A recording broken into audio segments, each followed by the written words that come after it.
दोस्तों, सीमा हैदर केस के हवाले से बात करें कि सीमा हैदर की हालत बड़ी ख़राब है। ये मैं नहीं कह रहा, सीमा खुद बोल रही है उसकी हालत बहुत ख़राब है। तो मैंने सोचा यार मोदी और योगी के होते हुए सीमा की हालत कैसे ख़राब हो सकती है। अच्छा दोस्तों, हैदर भाई के बच्चों के लिए सीमा के केस के हवाले से बात करेंगे, लेकिन मैं यहाँ पे वीडियो बना रहा हूँ ना, तो मेरे सामने बच्चे क्रिकेट खेल रहे हैं। और ये पाकिस्तान के जो बच्चे हैं ना, क्रिकेट, गुल्ली डंडा या हॉकी वगैरह, हमारे देहातों में हॉकी या कबड्डी भी खेलते हैं। मैं इन बच्चों को जब देखता हूँ ना दोस्तों, खुदा की कसम मेरा दिल खून के आंसू होता है कि यार भारत सरकार इतनी, अब मैं क्या बोलूँ, कि उन मासूम बच्चों के ऊपर गासिबाना कब्ज़ा करके वो साबित कर रही है कि हम भाई ताकतवर हैं। अगर ये तुम समझते हो कि ना कि बच्चों पे कब्ज़ा करके उनको कंट्रोल करके उनका धर्मांतरण मज़हब चेंज करके, तो फिर मैं कहता हूँ कि लाख दी लानत, लाख दी लानत, 100 बार लाख दी लानत। तुम ये समझते हो कि तुम बच्चों पे कब्ज़ा करके जीत जाओगे। देखिए, हम नफ़रत नहीं फैलाना चाहते, और मैं देखें हमेशा अपने आप को बड़ा कंट्रोल करने की कोशिश करता हूँ कि यार मैं कंट्रोल से बाहर ना हूँ, आउट ऑफ कंट्रोल ना हूँ। क्योंकि जब यार मैं बच्चों के बारे में अभी मैं बात कर रहा था, इन बच्चों को मैं देखता हूँ ना, तो वो पाकिस्तानी बच्चे भी इसी तरीके से, इसी माहौल में, गली मोहल्लों में खेला करते थे।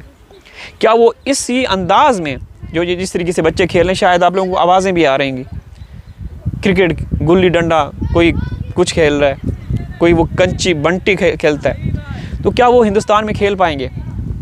बच्चों की लाइफ में खेल कूद बड़ा अहम रोल प्ले करता है, उनकी मानसिक लेवल के लिए, जहनियत के लिए, ब्रेन के लिए, उनकी ओवरऑल जो भी उनकी हेल्थ है उसको लेकर के।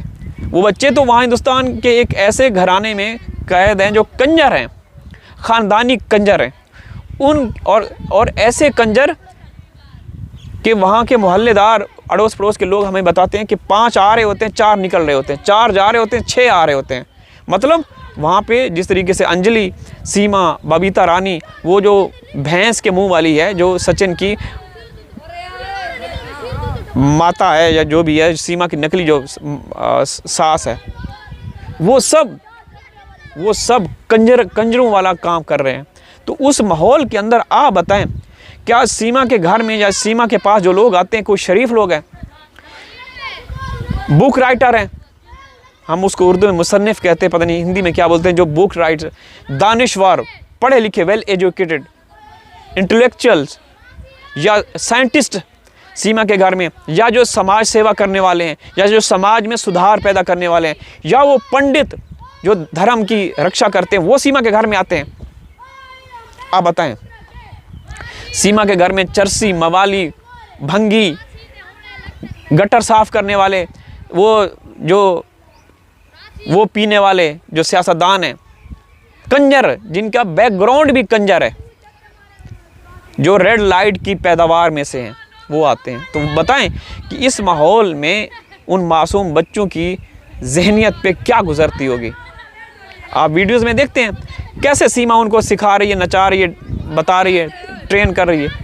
सीमा को यूपी सरकार ट्रेन कर रही है, सीमा आगे खुद उन बच्चों को और घर वालों को ट्रेन कर रही है। ऐसा कहाँ होता है दोस्तों, कहाँ होता है?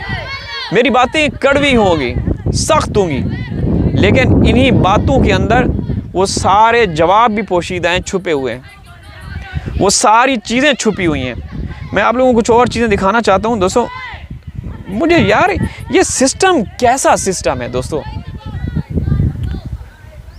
कि मुझे ये चीज़ हज़म ही नहीं हो रही कि हिंदुस्तान के, देखें मोदी, योगी, ये अपने आप को कहते हैं, इनकी कहना क्या, ये तो दिखाते हैं कि सिर्फ़ और सिर्फ हिंदू ही रहेगा हिंदुस्तान में, इसके अलावा वहाँ जो कुछ होता है वो हमें पता है, हमारे से ज़्यादा कोई नहीं जान सकता। जो मुसलमानों को लॉयल्टी देनी पड़ती है ना, हमारे साथ जुड़े हुए हैं, उनको हर हद तक, वो जैसे वो एक काला चमार खान सर, वो काला जो मुस्लिम हो के वो पूजा पाठ और पता नहीं क्या क्या और मुसलमानों के बारे में, इस्लाम के बारे में भौंकता रहा है, उसके साथ क्या हुआ? उसने हमेशा हर स्टेप पे लॉयल्टी दी। उसको पता है कि अगर मुसलमानों को रहना है तो फिर लॉयल्टी तो देनी होगी, उनको सर्टिफिकेट बना के देना पड़ेगा। जैसे वो असदुद्दीन ओवैसी है, वो घटिया कुर्सी को जिस चिपका हुआ है, वो क्या करता है? वो पाकिस्तान के बारे में कितना भौंकता रहता है और मुल्ला मुनाफिक है। तो हमें पता है ये तो मुस्लिम है।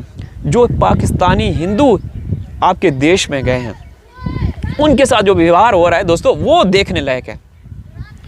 खुदा की कसम, उनके बच्चों को स्कूल में दाखला, एडमिशन तक नहीं मिलती। वो लोग बीमार होते हैं ना, वो हिंदुओं की बात कर रहा हूँ, जो पाकिस्तानी माइग्रेंट हैं, उनको कहीं भी आज़ादी से जाने नहीं दिया जाता। वहाँ पे जगह जगह पानीपत और बहुत सारे ऐसे एरियाज़ हैं, मेरे माइंड से निकल गया, जहाँ पे बहुत ज़्यादा हिंदू रह रहे हैं, पाकिस्तानी हिंदू। वहाँ पे चेक पोस्ट बनी हुई हैं, वहाँ पे आर्मी की पोस्टें हैं, डिप्लॉय किया हुआ है कि भाई इनके ऊपर नज़र रखी जाए। ये उनको एक क्षेत्र दिया जाता है कि भाई आपने यहाँ तक काम करना है। अरे सीमा को तो देखो, अभी आप लोगों को मैं दिखाता हूँ, यहाँ पे ये गाड़ी चला रही है, ये देखें, ये देखें, ये देखें, ये देखें तो सही दोस्तों। 2, 3 गो। इसका मतलब क्या है? हम धार्मिक बात नहीं करना चाहते, लेकिन इसका साफ और सीधा मतलब अगर मैं बता दूंगा ना तो फिर आप लोगों को मिर्चें लगती हैं। इसका साफ और सीधा मतलब क्या है? बहुत गलत है। ये दोहरा म्यार, ये दोहरा स्टैंडर्ड जो है कानून का, ये सीमा ने एक्सपोज किया है, ये सीमा ने एक्सपोज किया है। मैं तो अगर मेरा दायरा इख्तियार में होता ना तो दोस्तों समझ गए होंगे, जो आप चाहते हैं, जो मैं चाहता हूँ, वही होता। हर देश की अपनी एक सलामती, जो सिक्योरिटी बोलते हैं हिंदी में पता नहीं क्या बोलते हैं, वो सबसे पहले होती है। अरे सीमा से मतलब तुम लोग चाहते क्या हो? सीमा से जो तुम लोग एक्सपेक्टेशंस हैं वो करो, वो पूरी करो। लेकिन भाई बच्चे तो हमारे हवाले कर दें। Mister dumper truck, mister Donald Trump नहीं, डंपर ट्रक से मैं बात कर रहा हूँ। ऐसा कभी ना सुना ना देखा जो यहाँ पे चल रहा है। तकलीफ़ होती है दोस्तों। हैदर भी जब ये देखता होगा तो उनको भी तकलीफ़ होती है। अल्लाह हाफ़िज़।